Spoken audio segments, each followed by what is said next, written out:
खड़ियार road की इस पथ प्रांत सभा में न्याय सभा ये न्याय सभा किसके लिए है, ये बहुत महत्वपूर्ण है। इस सभा में उपस्थित हैं हमारे सबके आदरणीय और सम्मानित पूर्व मुख्यमंत्री श्री गिरिधर गमांग जी, जिनको सारे दुनिया में जो लोग जानते हैं। हमारे बड़े भाई और पूर्व केंद्र मंत्री श्री श्रीकांत जैना जी, और इस सभा में हमारा नेता जिनके निगरानी में खड़ियार रोड में संगठन बन रहा है और चुनाव लड़ी जा रही है, वो है संतोष सिंह सालूजा जी, कंटाबांजी के पूर्व विधायक, जिनको हमारे पूरे पश्चिम ओडिशा में सब लोग आदर करते हैं। हमारे सुंदरगढ़ के राजनांदपुर के विधायक और हमारा चीफ व्हिप विधानसभा में जो है, जिनके निगरानी में कुमना का तीनों जोन देखा जा रहा है, पूरा कुमना देख रहे हैं। राजन एक्का जी यहाँ पे उपस्थित है, हमारे ओबीसी चेयरमैन चावलिया जी यहाँ पे उपस्थित है, हमारे पाणिग्राही जी सीपीएम के वरिष्ठ नेता ओडिशा का इंचार्ज है, जो प्रमुख व्यक्ति हैं, बहुत अच्छे व्यक्ति हैं, नेता हैं, भाषण देते हैं, अच्छा वो भी लड़ने वाले हैं, यहाँ पे उपस्थित हैं। कांग्रेस पार्टी का घासीराम मांझी कैंडिडेट को केवल समर्थन देने के लिए आज यहाँ आए हैं। और यादव जी हमारे स्टेट यूनियन लीडर हैं, उड़ीसा के फेमस स्टेट यूनियन लीडर, वो भी यहाँ पे आए हैं घासीराम मांझी जी को आशीर्वाद देने के लिए। हमारे आज आप लोगों के बीच में भाई पवन जी नयापड़ा के टाउन के, खड़ियार रोड के टाउन के अध्यक्ष बने हैं कांग्रेस पार्टी के, और इस चुनाव में संतोष सिंह सालूजा जी को पूरा मदद कर रहे हैं। और तमाम हमारे अनंत आदि जितने हमारे भाई हैं, नीलू है, मनोज चंद्राकर हैं, हमारे प्रमोद चंद्राकर हैं, सुभाष अग्रवाल जी हैं, खुल के अपना दिल दे के काम कर रहे हैं। हितेश भी हमारे साथ हैं, और यहाँ पर उपस्थित हमारे सभी माताओं, भाइयों और बहनों और सभी साथियों, संवाद पत्र के मीडिया के सभी साथियों, आप सबको बहुत बहुत आभार और धन्यवाद कि आप लोगों ने कष्ट सह के इस हमारे बीच में आए और इस सभा में आप लोग उपस्थित हैं। इस सभा को हमने न्याय सभा नाम इसलिए दिया कि नयापड़ा में नए जिला बनने के बाद आज भी इतनी कमियां हैं, वो दिखना चाहिए। जो दिख रहा है आज नयापड़ा का विकास, वो तो सड़क है, वो तो हॉस्पिटल है, ये तो जो सेंट्रल गवर्नमेंट के जो विद्यालय है, सेंट्रल स्कूल है, और जो मेजर दिख रहा है वो तो हमारे समय में यूपीए 2 में 2014 से पहले मंजूर हो गया था। ये सड़क 800 करोड़ रुपया का मंजूरी केंद्र सरकार, उस समय कांग्रेस का यूपीए सरकार दिया था। और वो जो सुपर स्पेशलिटी हॉस्पिटल देख रहे हैं, वो सुपर स्पेशलिटी हॉस्पिटल के हिसाब से मंजूर हुआ भारत सरकार का, लेकिन वहां पर जो इंस्ट्रूमेंट होना चाहिए, जो परीक्षा निरीक्षण होना चाहिए, जितना डॉक्टर होना चाहिए, जिन बीमारियों का इलाज होना चाहिए, वो कुछ नहीं हो रहा है। 70 करीब डॉक्टर, नर्सेस आदि वहां पे वैकेंसी है। ऊपर का जो फ्लोर है वहां मरीज की जगह पर जवान रह रहे हैं, क्योंकि हॉस्पिटल के हिसाब से देखा गया क्या बीजेडी के सरकार और बीजेपी के सरकार को इसको हॉस्पिटल समझे हैं तो डॉक्टर होता है, इंस्ट्रूमेंट होता है, सारे परीक्षा होती। ये इसलिए किया गया था कि बुर्ला जाना नहीं पड़ेगा, कटक जाना नहीं पड़ेगा, रायपुर वाइजाग जाना नहीं पड़ेगा, नयापड़ा में लोगों को स्वास्थ्य का सारे सुविधा मिलेगा।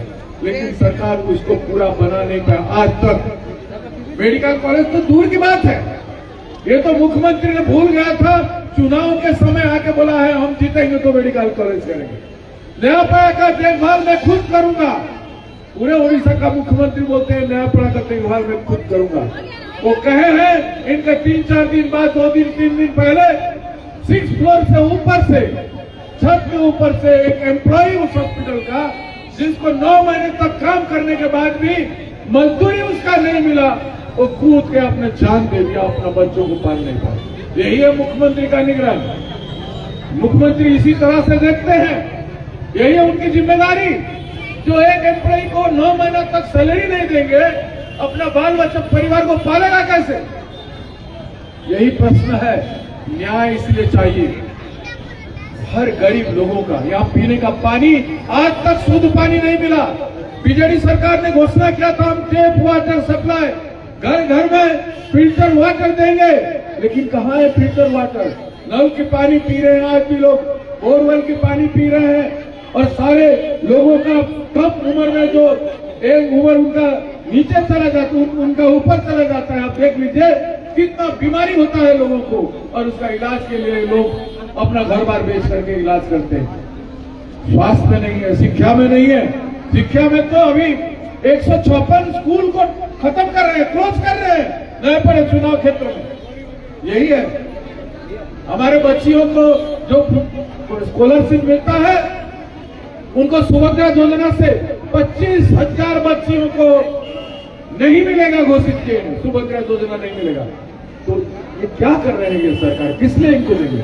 नारी न्याय आज तक नहीं कर पाया। 36,000 महिला और छोटे छोटे बच्चे बच्चियां गायब है इस 1.5 साल में। मोहन मांझी के क्या कर रहे सरकार है? कोई खोजने का कोशिश कर रहा है? दुष्कर्म, घर दुष्कर्म, रेप, गैंग रेप रोज बढ़ता जा रहा है।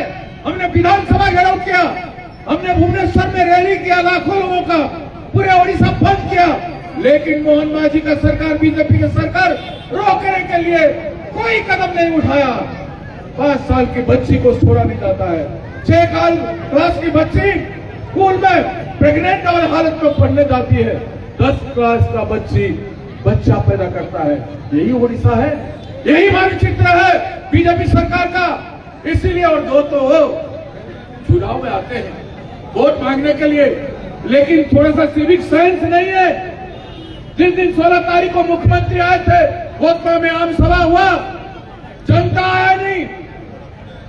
1500-2000 लोग थे, सारा कुर्सी खाली था, खाना सारा ऐसे ही रह गया, कोई खाना नहीं खाया। सारे अनाज को, सारे खाना को, चावल दाल सब्जी जितना था सबको फेंक दिया, ऊपर बाहर फेंक दिए। उनको सिविक सेंस नहीं था कि खाना को बाहर खुला छोड़ दिया जाए तो पॉइजन हो जाता है, विष बन जाता है, विषाक्त हो जाता है।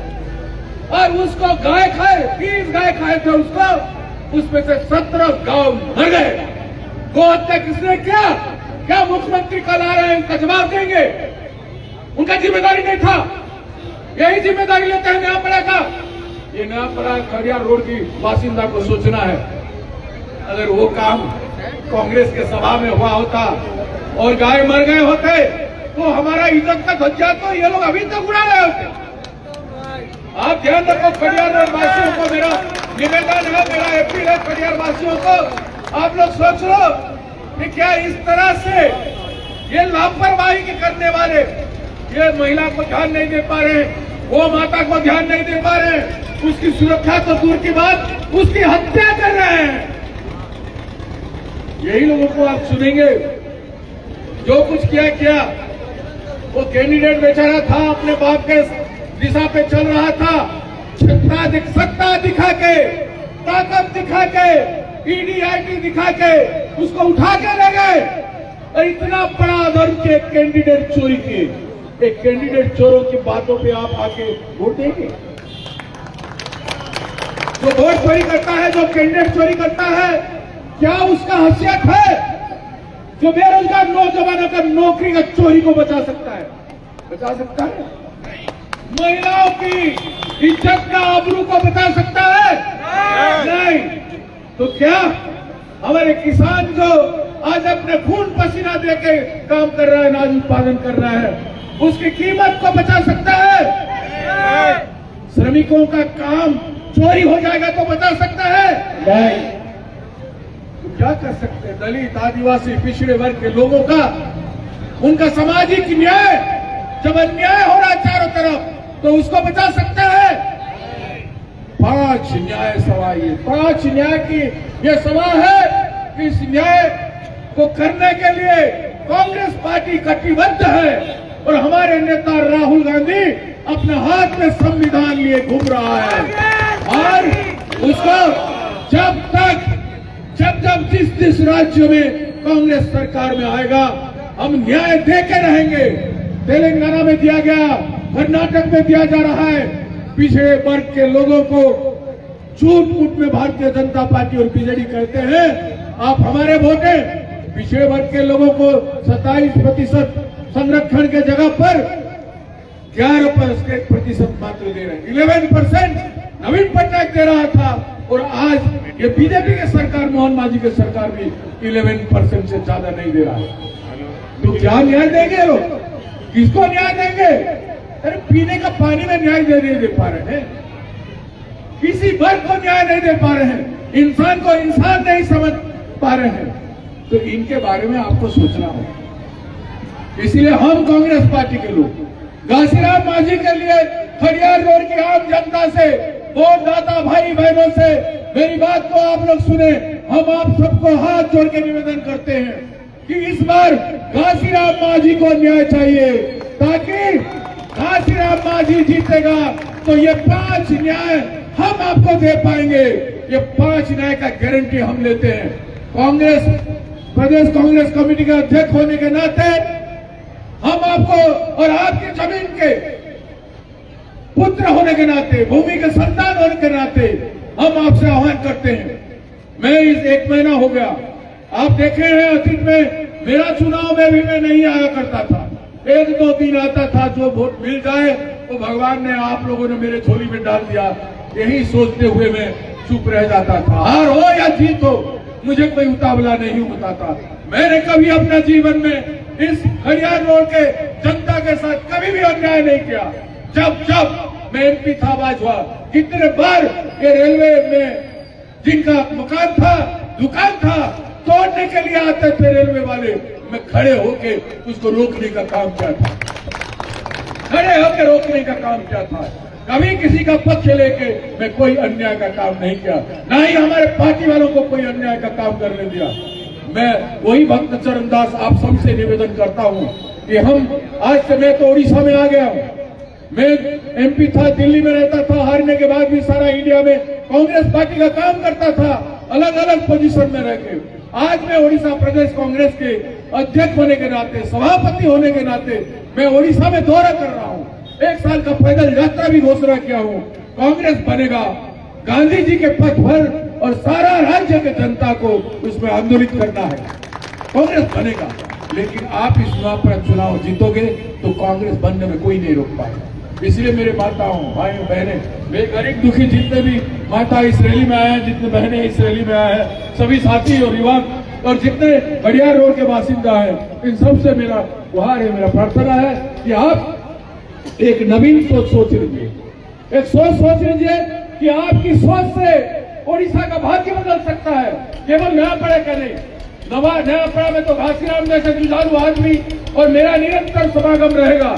इसलिए मैंने नयापड़ा में एक घर ले लिया है और 1 महीना से रह रहा हूँ। वो घर रहेगा, हर महीना में आऊंगा, मैं कार्यकर्ताओं से मिलूंगा, लोगों से मिलूंगा, यहाँ का गण्यमान्य व्यक्तियों से मिलूंगा, जिन लोगों से मेरा पुराना संपर्क था वो आज भी बरकरार है। मैं अपनी तरफ से किसी से रिश्ता नहीं खराब किया, नहीं छोड़ा। तो वो आज सोचे कि राजू भाई नहीं रहे, कोई ऐसा नहीं है जो मेरे अलावा दूसरा कोई है उनका जगह फिलअप कर पाएगा। इस बात को नयापड़ा वासी और खड़ियार रोड वासी को इसको जान दो।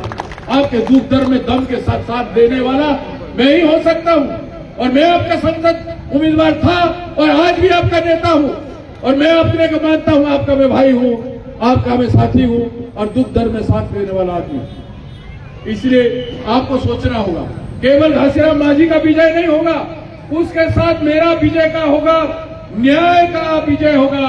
न्याय पथ पर, न्याय सभा में खड़ा ये सारे नेता और भक्त चरण दास आपका समर्पित व्यक्ति, इन सब का विजय होगा, जो जन कल्याण के लिए होगा, जो मानवता के लिए होगा। ओडिशा में राजनीति का एक नया रूप, नया स्वरूप दिखेगा, जिसमें केवल गांधी जी के विचारधारा होगा, गांधी जी के विचारधारा होगा। सत्याग्रह, समर्पण और संकल्प का एक राजनीतिक दल निर्माण हो रहा है। वो कांग्रेस दल है जो आजाद किया था इस मुल्क को। आज हम उस जिम्मेदारी में है कि उस दल को निर्माण करें लोगों के हित के लिए, ओडिशा के लिए। मैं इसलिए डटा हुआ हूँ, इस एक महीने से इसलिए डटा हुआ हूँ। गांव गांव जा रहा हूँ, चारों ओर घासीराम मांझी मैं हो गया है। चाहे बीजेपी जितना बड़ा मीटिंग करे, जितने बार मुख्यमंत्री आए, जो कुछ हो, जनता ने फैसला कर चुका है। ये बात तो आप देख रहे हैं कि ये परिवर्तन एक संघर्षमय परिवर्तन हो रहा है।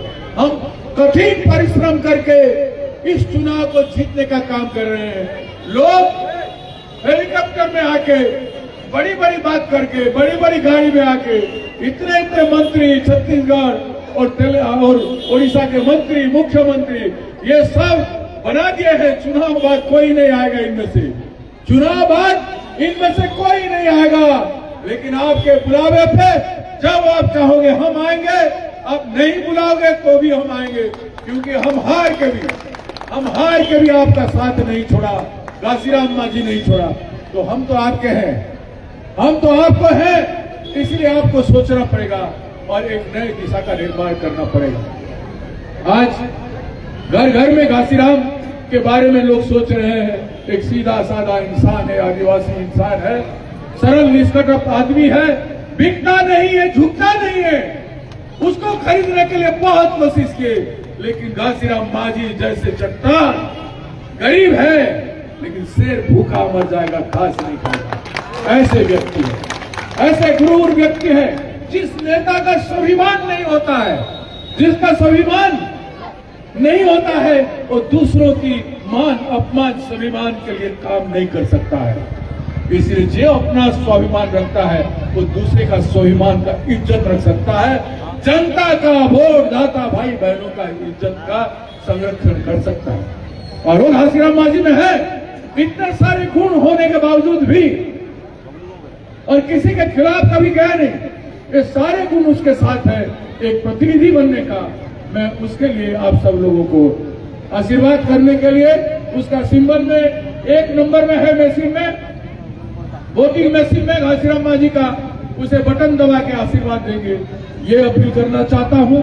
और दूसरी अपील भी करना चाहता हूं, तो माता है भाई ने, मैं समझता हूं शाम हो गया, रात हो गया, आपको खाना बनाना होगा, बच्चों को ध्यान देना होगा, और थोड़ी देर ज्यादा रहे।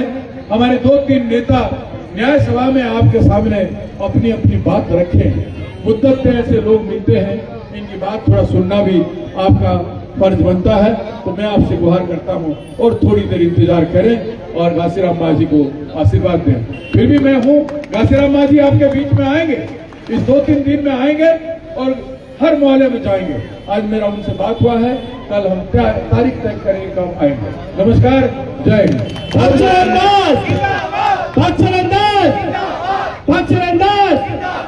घासीराम मांझी, घासीराम मांझी, घासीराम मांझी।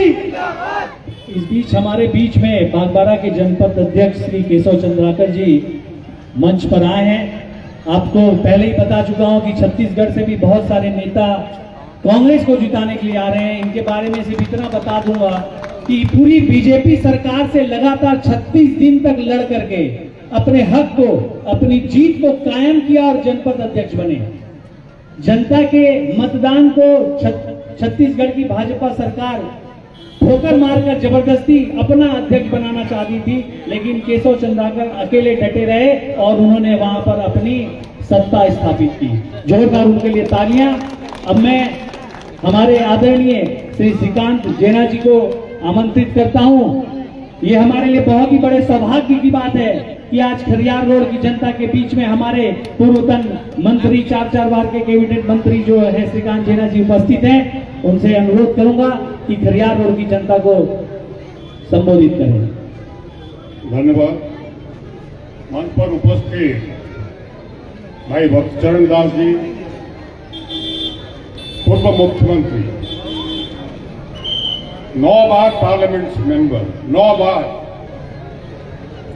भक्तचरण दास 3 बार, मैं 4 बार, लेकिन ये रिकॉर्ड इंडिया का तोड़े है। 9 बार पार्लियामेंट का मेंबर थे हमारे पूर्व मुख्यमंत्री गिरिधर गमान जी। एवं उसके साथ सीपीएम का नेता सुरेश पाणिग्राही जी हैं। सुरेश पाणिग्राही सीपीएम का नेता, और सीपीएम पार्टी ने निर्णय लिया कि कांग्रेस का साथ देंगे। सारा देश में दे रहे हैं, बिहार में दे रहे हैं, और यहाँ भी तो खुद ही आके पहुंच गए कि मैं कहीं पे भी आदमी का जो कांग्रेस पार्टी का सभा होगा उसमें मैं जरूर आऊंगा। उनके साथ उनका बहुत सारी साथी आए हैं, यादव जी भी आए हैं। यहाँ हमारे राजगानपुर का विधायक साहब है, राजन साहब युवा नेता है, और सारूजा जी जो यहाँ सब जानते हैं उनको, सारा उड़ीसा में जानते हैं, विशेष करके गोरकाबांजी, नुआपड़ा, इसमें सब लोग जानते हैं, बलांगीर जिला से लेकर कलाहांडी तक। भक्तचरण दास जी आपको बताया सब, इनका जो अंदर का बात था वो बता दिया। चाहे आप इस रूप से इस विचार को रखेंगे या लेंगे, आपका ऊपर निर्भर करता है। मैं जिस दिन आया था यहाँ खरियार रोड पे, उस दिन बोले कि यहाँ कांग्रेस को ज्यादा वोट नहीं मिलता है। मैंने बोला कौन बोल रहा? रिकॉर्ड देखा, कांग्रेस को वोट मिला है, लेकिन एक माहौल जानबूझकर 20-25 साल से किया गया। जब नवीन पटनायक ने निर्णय लिया बीजेपी के साथ जाने के लिए, तब 25 साल नवीन पटनायक जी को मुख्यमंत्री बना दिया। उसके बाद बीजेपी भी इनके साथ 10 साल भी उड़ीसा में सरकार में रहे। अभी भी नवीन पटनायक बीजेडी का जो साथी यहां घूम रहे हैं, मैं उनको बोल रहा था, काहे आप घूम रहे हो, किस लिए घूम रहे हो, आपका तो सौदा हो गया। भक्त जी बोल रहे थे कैंडिडेट को चोरी किया गया, चोरी नहीं हुआ। मैं इसमें सहमत नहीं हूं। ये एक्चुअली एग्रीमेंट से हुआ है, एग्रीमेंट दिल्ली में हुआ। ये एग्रीमेंट दिल्ली में हुआ है, मुझे मालूम है। एग्रीमेंट किसका बीच में हुआ, ना मुख्यमंत्री उड़ीसा का इनको पता था, ना बीजेपी का जो सभापति है यहाँ राज्य का उनको खबर था। ये मुख्यमंत्री मोहन मांझी दिल्ली गए इलेक्शन कमीशन में गुहार लगाने के लिए कि चुनाव को थोड़ा टाल दीजिए और 6 महीने। लेकिन बीजेपी का नेतृत्व ने इनको बोला तुम घबराओ मत, हम ये व्यवस्था कर चुके हैं। क्या किए हो, ना बीजेडी का जो कैंडिडेट होने वाला है हमारा कैंडिडेट बनेगा, और बीजेडी एक टोकन फाइट देगा ताकि कांग्रेस का वोट तो कुछ नीचे डालेंगे ताकि तुमको जीतने के लिए ठीक ठाक हो जाए। मामला यही है। मैं तो खरियार रोड पे इस सभा में बोलता हूं, बीजेपी का साथी और बीजेडी का साथी मुख्यमंत्री की बुलाया जाए, नवीन पटनायक को बुलाया जाए, ये साथी नहीं। ये जो धांधली हुआ है, राहुल जी ने वोट चोरी का बात कर रहे हैं, ये तो खुलेआम ये एक षड्यंत्र है, कॉन्स्पिरेसी जिसको अंग्रेजी में बोलते हैं। एक कॉन्स्पिरेसी हुआ है और नुआपड़ा वासी ये खबर रखना चाहिए, क्योंकि ये एग्रीमेंट की हुआ। नवीन पटनायक बोले मैं तो 25 साल मुफ्त में मुख्यमंत्री बन गया, जो होना था हो गया। उड़ीसा का, उड़ीसा गरीबी में इंडिया में भारत में 1 नंबर पर चला गया कि नहीं? उड़ीसा गरीबी में भारत में 1 नंबर राज्य है कि नहीं? है कि नहीं? दादन जाने में सारा देश में हम 1 नंबर है कि नहीं? और सारा राज्य में नुआपड़ा 1 नंबर है कि नहीं? 25 साल राज किसका था भाई? किसका 25 साल राज था? बीजेपी और बीजेडी दोनों का। और 12 साल से मोदी जी वहां बैठे हैं दिल्ली में, और 12 साल में क्या हुआ नुआपड़ा में? अब जी बार बार मैं भी मंत्री था, वो भी मंत्री थे, यूपीए गवर्नमेंट में मैं भी मंत्री था। इनका एक काम था कि नुआपड़ा ये जो कॉरिडोर है रायपुर से लेके खरियार देके जाके कुमड़ी बंद देके गोपालपुर जाएगा। अगर एक कॉरिडोर खोल जाए तो भाईजगह कोर्ट से हमें डिपेंड नहीं करना पड़ेगा। रायपुर भी इसी बीच में जाके गोपालपुर में पहुंचेगा। इसका सैंक्शन भक्तचरण दास ने किया था जबरदस्त करके सरकार में। ये इतिहास को अगर नौजवान लोग आप नहीं सुनेंगे तो कौन सुनेगा, कौन विचार बोलेगा? चुनाव आएगा, चुनाव जाएगा, लेकिन आपका जो नौजवान लोग है उसको सोचना चाहिए। विकास इसमें होता है। कांग्रेस का जमाना में यहां जितना इरिगेशन प्रोजेक्ट हुआ है ये सबका हिसाब दिया गया। एक super speciality hospital, Ghulam Nabi Azad साहब मंत्री थे, हेल्थ मिनिस्टर, इनके पास पहुंच के भाई जैसे भी हो नोआपड़ा में जैसे भी हो आपको एक सुपर स्पेशलिटी हॉस्पिटल देना ही। आप सोच पाओगे नोआपड़ा में सुपर स्पेशलिटी हॉस्पिटल सैंक्शन हुआ, पैसा केंद्र सरकार ने दिया, लेकिन अभी तक बंद पड़ा है। वहां सुसाइड लोग कर रहे, जो गार्ड थे वो पंखा उनको नहीं मिल रहा है, वो सुसाइड कर लिया। क्या नहीं हुआ है यूपीए गवर्नमेंट का टाइम पे? और बस्ती में और गांव में जो राजीव गांधी का नाम पे जो राजीव ज्योति हर गांव में पहुंचा है कि नहीं? 27 रुपया हमने यूपीए गवर्नमेंट में सब्सिडी दिए थे 1 किलो चावल का ऊपर, जिसके लिए गरीब गुरबा लोग 5 किलो जो राइस मिल रहा है, जो फूड सिक्योरिटी एक्ट हुआ है, कानून बना है, इसके तहत लोग गरीब लोगों को 5 किलो चावल मिल रहा है। 27 रुपया उस टाइम गवर्नमेंट ने सब्सिडाइज किया, भारत सरकार ने, डॉक्टर मनमोहन सिंह सरकार में। बहुत सारी काम हुआ है। एक काम का हिसाब अगर दिया जाए, मैं इसलिए बोला इतना सभा, इतना पोस्टर, इतना बैनर ये सब लगाने का क्या मतलब है भाई? एक 3-4 मीटिंग जो कैमरा वाला घूम रहे हैं ना, इनको बोलिए ना बीजेपी वालों को, बीजेडी वालों को, हम तैयार है कहीं पे भी नोआपड़ा में कहीं पे भी 2-3 सभा हो जाए, एक मंच पर ये लोग आए, हम लोग रहेंगे और भक्तचरण दास जी हमारा कैंडिडेट भी रहेंगे और वहां चर्चा होगा हमने क्या किया है, क्या किया था तुमने 25 साल में, क्या किए हो, इसका हिसाब दे दो, हिसाब दे दो। रात को पुलिस वैन से पैसा लेके घूमने से नहीं होगा चुनाव। रात को मैं police, election commission, SP, collector सबको बताता हूं, सरकार आपका जा रहा है बिहार में। बिहार में इंडिया ब्लॉक का सरकार बन रहा है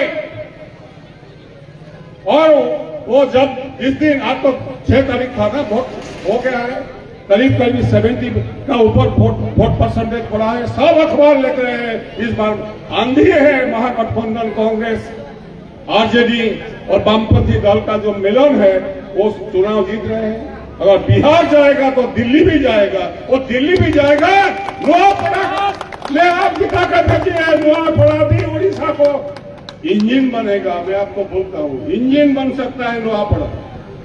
ये मामूली विचार नहीं है, ये मामूली चुनाव नहीं है। आप सोचते होंगे कि एक एमएलए आप चुन रहे हैं, एमएलए केवल नहीं चुन रहे हो, एक इतिहास बनाने के लिए नया इतिहास बनेगा उड़ीसा का। नौजवान जो दादन जा रहे हैं, रेल लाइन भक्तचरण दास यहां लाए थे। मैं जानता हूं कितना झगड़ा किए हैं रेल मंत्री का पार्लियामेंट से लेके मंत्री का दफ्तर तक, क्योंकि यहां विकास कब होगा? आप सोच पाएंगे 20 लाख लोग, 20 लाख नौजवान लोग काम कर रहे हैं इंडियन रेलवे। 20 लाख नोआपड़ा से कितना लोग इंडियन रेलवे में काम कर रहे हैं? फरियाद रोड से यहाँ रेल लाइन किया है, कितना लोग फरियाद रोड से काम किए हैं, काम कर रहे हैं? क्यों नहीं? हम उड़ीसा से 50,000 करोड़ रुपया हर साल इंडियन रेलवे को लाभ देते हैं, प्रॉफिट देते हैं 50,000 करोड़ रुपया। और बीजेपी गवर्नमेंट आने के बाद भाईजाग डिवीजन को ले लिया आंध्र में, हमको पंगु बना दिया ईस्ट कोस्ट रेलवे को। ये मालूम है कि नहीं? रेल मंत्री आते हैं कि नहीं? जिसका मध्यस्थ एग्रीमेंट हुआ है नोआपड़ा का, एग्रीमेंट क्या हुआ बीजेडी बीजेपी का बीच में? ये एग्रीमेंट हुआ है, वही रेल मंत्री इसलिए मध्यस्थता किए थे। कोई केवल चोरी नहीं है, षड्यंत्र था। तो इसीलिए फरियार रोड के सब मित्रों, भाई बहन सब, आपका एक विनती है, अनुरोध है, आप वोट के दिन एक नया रिकॉर्ड बनाइए, आप सोचिए एवं सोचने के बाद आप तय कर लीजिए कि आप परिवर्तन का साथ रहेंगे, न्याय के साथ रहेंगे कि नहीं।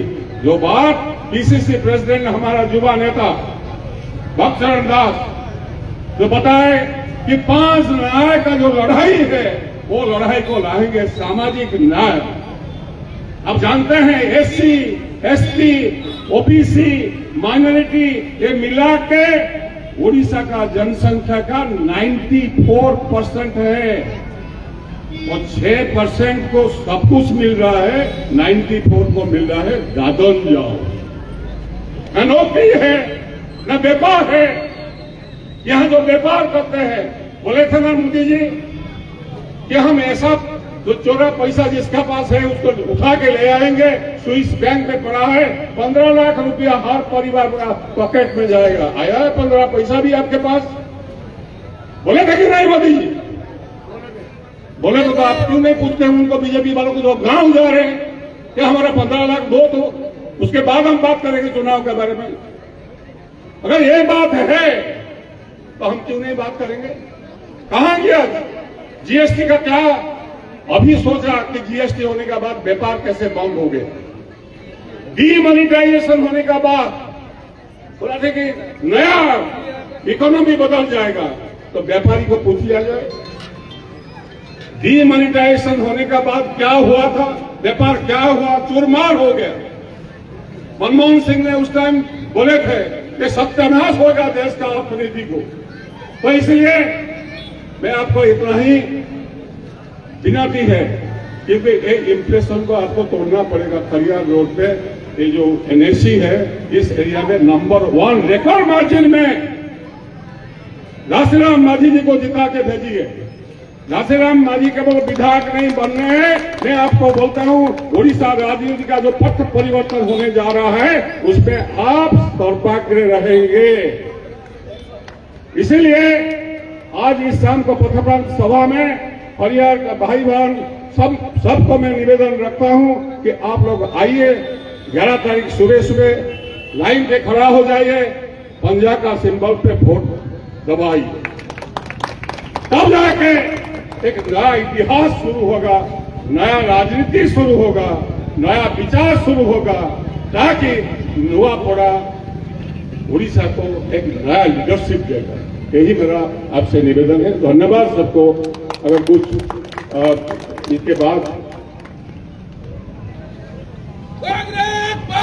धन्यवाद हमारे आदरणीय जी ने बहुत अच्छी बातें कही हैं। अब मैं हमारे पूर्व मुख्यमंत्री श्री गिरिधर गुमान जी को आमंत्रित करूंगा, जोरदार तालियों के साथ स्वागत कीजिए उनका कि वे आज हमारी खरियार रोड की जनता को आने वाले चुनाव में क्यों कांग्रेस को लाना है।